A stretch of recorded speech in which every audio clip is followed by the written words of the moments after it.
terrorism is not like a ghost. We have to cease fire right now because there's no point of like killing civilians every day. Because here's the thing. Let's say, for example, that Israel is right. Oh, we need to eradicate Hamas. You have killed like almost 15,000 civilians today. How many Hamas fighters have you created?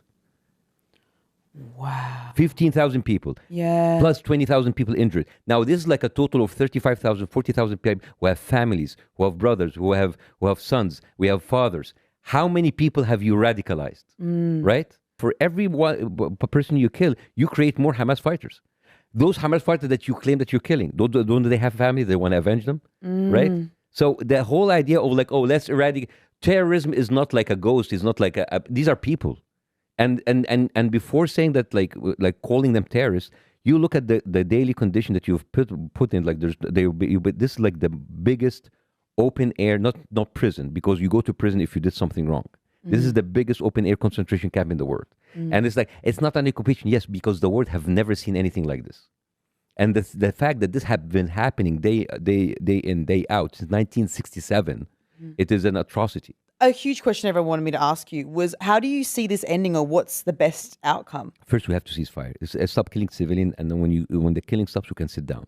That's it. But like before that, we cannot just like speak about that. Just like yesterday, Shifa Hospital were putting like pictures of little babies having the oxygen cut off, and they are like premature babies like died just because they didn't have oxygen. So that could not happen on a daily basis. That could stop. Let's stop the killing, and then we can sit down and talk about this. And you think a two-state solution is viable? Again, I'm not a Palestinian, and this is where I say it's like a very longer conversation, you know, and like what kind of states, what kind of land, that is it going to be like? It's too complicated to talk about. Just got to stop now. Yeah, just stop now, and then sit down and just kind of like reevaluate everything. What I wanted to speak to you about is, during the last 5 weeks, there's been a lot of, I think, weaponization of the word misinformation, and people silencing others by saying, well, either people are scared to post anything or speak about, have conversations even with their friends about what's going on, about the genocide in Palestine, because they're scared of spreading misinformation, or they are demeaned by people saying that's misinformation, that's propaganda. How do you navigate misinformation and propaganda and the potential of even using AI? Well, I don't fall into the trap of posting everything I see, because here's what happens in social media. You have an opinion, and you surround yourself with the people, or you follow the people that resonate with your opinion, and you end up creating a huge bubble. So your timeline will be different from Liam's timeline, will be different from my timeline. And we could be like 6 people in the room, and everybody has his information totally different. And that's why, as I said in the show today, that's why flat earthers exist. Yes. Because they follow people who, this is all confirmation bias. Yeah. So all of us coming in with already our confirmation bias. So anything that's outside of that confirmation bias is misinformation, is propaganda. So just like an example, I posted on my social media yesterday, someone put like something on my page, and I reposted it about like me using the olive oil as like an example of like what has been happening, and how Israel kind of like uprooted 800,000 thing. And then like a guy who's like obviously like, you know, pro-Israeli said like, where's the information about 800,000 people? There's nothing. And people kind of like giving articles, but like, oh, this is just like 300. This is like 500. Yeah. So I kind of like wrote a big post like, and I put him the source, which is the New Yorker. And then at the end I told him, I'm a doctor and a nerd. Never, ever question my sources, bitch. Don't bitch.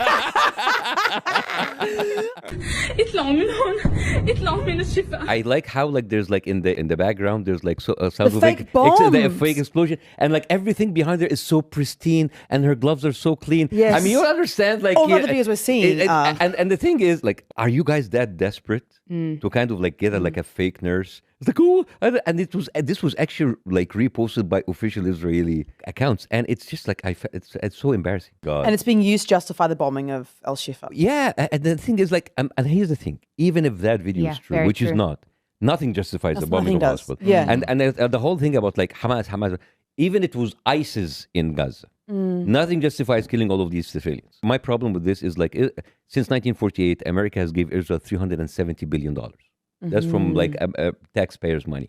And if you have all of that money and you don't have the military solutions to go in and don't kill all of these civilians, then you're not doing your job. Yeah. You know, you're bragging about like being the most advanced military in the world, and you're just like bombing indiscriminately, and you killed like more than like what 12, 13,000 people. We lost count. And what I kind of like hear about the Western media is like, oh, it's just like we're regretting killing all of the civilians, but it's inevitable. No, it is not inevitable. Piers actually off camera is actually quite charming. He has to play a devil's advocate. People take things too personal.